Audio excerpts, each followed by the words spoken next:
Here's how to get older without getting better. Keep relearning the same lesson. If you keep making the same mistake over and over, the mistake isn't the problem. You are. So I define learning by same condition, new behavior. And so when you go to a video game and you battle through the level and you battle the boss, if you keep doing the same thing to the boss and you keep losing, then you have not learned because you have the same condition and the same behavior. And so I often say that, like, for anyone who's listening to this podcast, if the goal is to get better and you're like, man, I really want to learn something from this podcast. If you listen to this podcast and then you're in the same exact conditions as you were before, and then you do not change your behavior, you learned nothing.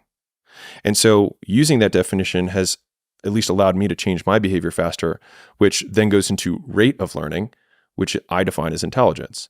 And so a lot of people are like, man, he's so smart, but he just doesn't. It's like, well, then if he doesn't change his behavior and he's in the same conditions, he's a dummy.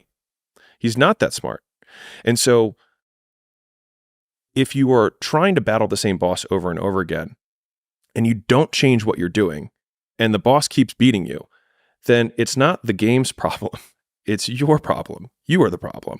And I think that's like if you continue. I talked about, obviously, I talk to a lot of entrepreneurs, but I usually do this when I have a crowd. It's like, hey, raise your hand if you work all the hours of the day. And most of the crowd raised their hand. I say, okay, who here has been stuck at the same revenue level for 6 months or more? And then I say, keep the hands up. And like, honestly, most of the time, the same hands are raised. I say, you're doing the wrong shit. Like, if you put all your inputs and the outputs haven't changed, then you have the same condition and the same behavior. And so you have learned nothing. And so that has always just been my reframe. And so over time, if you're moving up in entrepreneurship, you're moving up in career, your behavior should change because it means you've learned. Exposure to information isn't learning. Great TLDR.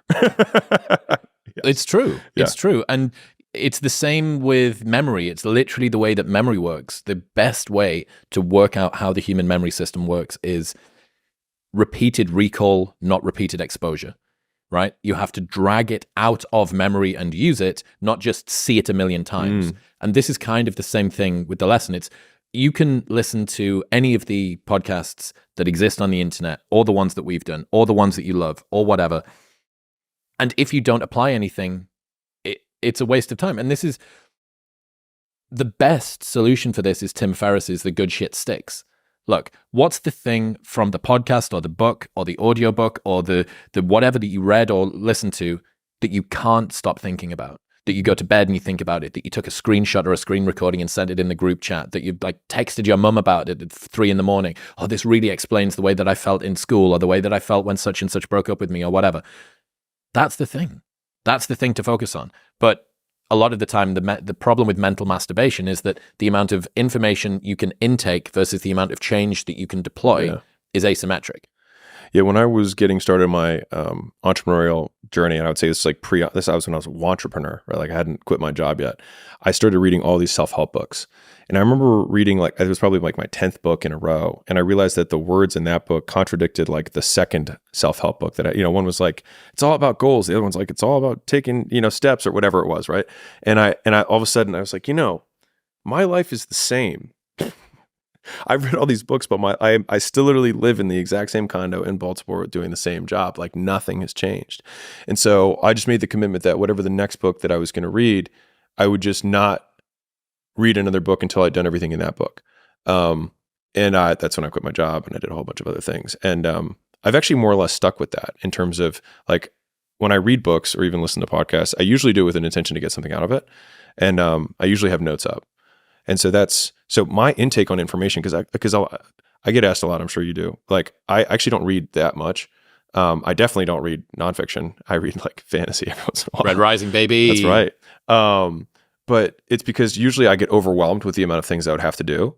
And so I'm like, I don't need more information. I'm good. Like I could read a chapter and be like, all right, that's it. It'll take me 2 weeks to do this. And so then like the rest of the time is doing that. And so how do you ensure that the things that you're reading are giving you good advice? Because if you didn't move on before you took 2 weeks to go and do the thing, but the thing was dog shit, you've spent 2 weeks going backward.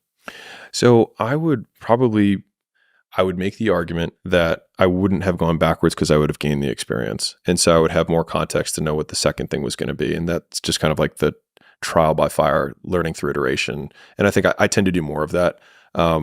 Sort of a win or learn philosophy. Yeah. And I would say that like there are entrepreneurs who are definitely like super, super duper planners. And there are entrepreneurs who are more like, let's just move and break shit and we'll figure it out. I tend to be really this on the micro in terms of like move shit and break, like we'll figure it out as we go. And I just tend to be a planner only in the big, like very grand, like what do I really want to do in 10 years? But the majority of the time it's like, let's see. And we'll learn. I've learned so much, like so much of the content that I have comes from just fucking up in business. And people are like, this is such original content. I was like, this is just because that's what my life was. I made this mistake and it didn't work. But I said this one thing one time and then all these people bought and I was like, ooh, how do I do that again? And so like, it was always through iteration. And I've read all these books, but there's just knowing how, knowing that and knowing how. Like knowing that maybe this works, maybe.